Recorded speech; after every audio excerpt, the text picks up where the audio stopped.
পুরোটা রমজান মাস গিয়েছে, প্রচুর পরিমাণে ভাজাপোড়া খাওয়া হয়েছে। তার মধ্যে দুপুরে বাঙালি বসে যে তৃপ্তি করে ভর্তা ভাত খাওয়া, সেটা তো আর হয়নি। তো রমজান মাসটা চলে গেল, ঈদও চলে গেল। আর ঈদে এত পরিমাণে হেভি খাবার খাওয়া হয়েছে, তাই ঈদের পরে কয়েকদিন একটু ভর্তা, শাক, সবজি এগুলোই তৃপ্তি করে খাইলাম সবাই মিলে। হ্যালো এভরিওয়ান, আসসালামু আলাইকুম, welcome to my new another blog. ঈদের ছুটি তো শেষ, সবাই আগের মতো যে যার কাজে ফিরেছে। আর এইদিকে আমার তো কলেজ প্রাইভেট দুটাই শুরু হয়ে গিয়েছে। তো আজকে বাসায় ফেরার সময় ভাবছিলাম যে একটু পোলাও মাংস খাবো, আর যেহেতু একবার ভেবেছি সেহেতু তো আমাকে রান্না করে খেতেই হবে। তো বাসায় এসে ফ্রেশ হয়ে আমি কিছুক্ষণ রেস্ট নিই, আর রেস্ট নেওয়ার পর রান্না শুরু করে দিই। তো এখানে আমি গরুর মাংসগুলোকে ধুয়ে নিয়েছি, আর পোলার চালটা ধুয়ে একটা ডালাতে উঠিয়ে রেখেছি পানি ঝরে যাওয়ার জন্য।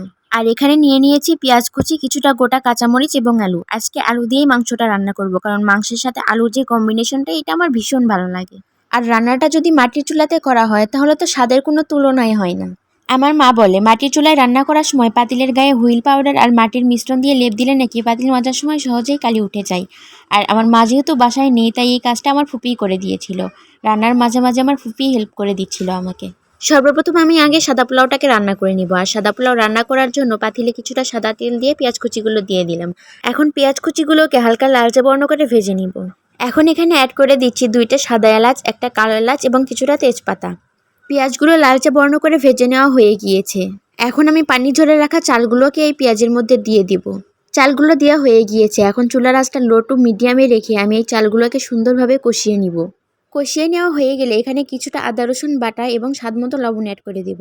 চালগুলো কষিয়ে নেওয়া হয়ে গিয়েছে। এই পর্যায়ে এখানে আমি বলক ওঠা গরম পানিগুলোকে অ্যাড করে দিব। আর এই গরম পানি অ্যাড করে দেওয়ার পর ঢাকনা দিয়ে পাতিলটাকে ঢেকে রেখে দিব 2 থেকে 3 মিনিটের জন্য। 2 থেকে 3 মিনিট পর ঢাকনাটা উঠিয়ে এখন আমি পোলাওগুলোকে আলতো হাতে নেড়ে দিব। নেড়ে দিয়ে চারদিকে সমান করে আবার ঢাকনা দিয়ে দিব।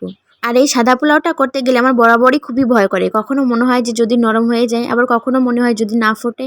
তো যাই হোক, আমার পোলাও রান্নাটা প্রায় হয়েই এসেছে। এখন আমি এটাকে চাপ দিয়ে ঢেকে চুলার ওপরেই রেখে দিব, তাহলে পারফেক্টভাবে ফুটে যাবে। তো এই ফাঁকে এখন আমি গরুর মাংসগুলোকে রান্না করে নিব। তো পাতিলে একটু সাদা তেল দিয়ে সামান্য হলুদ দিয়েছি এবং আগে থেকে কেটে রাখা আলুগুলোকে দিয়ে দিচ্ছি। এখন আমি এগুলোকে হালকা লালচে বর্ণ করে ভেজে নিব। আর এইভাবে আলু ভেজে নেওয়ার কারণে তরকারির স্বাদটা কিন্তু দ্বিগুণ হয়ে যায়। চাইলে আপনারাও এটা চেষ্টা করে দেখতে পারেন। আলুগুলো হালকা লালচে বর্ণ করে ভেজে নিয়েছি। এখন এগুলোকে একটা বাটিতে তুলে সাইড করে রেখে দেব এবং আলু ভাজার সেই তেলে পেঁয়াজ কুচিগুলোকে দিয়ে দেব। পেঁয়াজগুলো হালকা লালচে বর্ণ করে ভেজে নেওয়া হয়ে গেলে এখানে আমি অ্যাড করে দিব 1 কাপ পরিমাণ পানি এবং কিছুটা গরম মশলা। এখন পর্যায়ক্রমে সবগুলো মশলা এক এক করে দিয়ে দেব। বড় আপু একটু অসুস্থ হওয়ার কারণে এবার ফ্যামিলির সবাই মিলে আমরা ঈদ করেছি টাঙ্গাইলে। আর ঈদের শেষে আমি, ছোট বোন আর বাবা বাসায় চলে এসেছি। যেহেতু আপু অসুস্থ, তাই আম্মু আসতে পারেনি।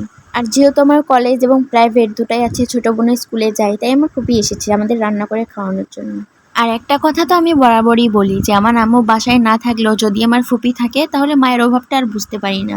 সকালে ঘুম থেকে উঠে দেখি রান্না বান্না সব কাজ একদম শেষ হয়ে গিয়েছে, শুধু হাত মুখ ধুই আর খেয়ে নিই। আর আজকে একটু পোলাও মাংস খাবো, তাই ভাবলাম যে একটা ব্লগ ভিডিও বানানো হবে, তাই রান্নাটা আমিই করতে বসে গেলাম। তবে রান্নার মাঝে মাঝে বেশিরভাগ সময় আমার ফুপুই আমাকে হেল্প করে দিচ্ছিল। আর এইদিকে গল্পের ফাঁকে ফাঁকে আমার গরুর মাংসটাকে কষানো হয়ে গিয়েছে। এখন আমি এখানে 2 কাপ পরিমাণ পানি অ্যাড করে দেব এবং ঢাকনা দিয়ে ঢেকে দেব। 4 থেকে 5 মিনিট পর যখন দেখবো এরকম বলক উঠে এসেছে, তখন আমি মাংসটাকে নামিয়ে নিব। আর এই যে দেখুন, একদম লাল লাল ঝাল ঝাল গরুর মাংস দেখে কি আর লোভ সামলানো যায় বলেন তো? আমার আজকের ভিডিওটি আপনাদের কেমন লেগেছে অবশ্যই কমেন্ট করে জানাবেন এবং ফলো দিয়ে পাশে থাকবেন এবং আপনার ফ্রেন্ডস আর ফ্যামিলির সাথে শেয়ার করবেন। সবাই সুস্থ থাকবেন, ভালো থাকবেন। আল্লাহ হাফেজ।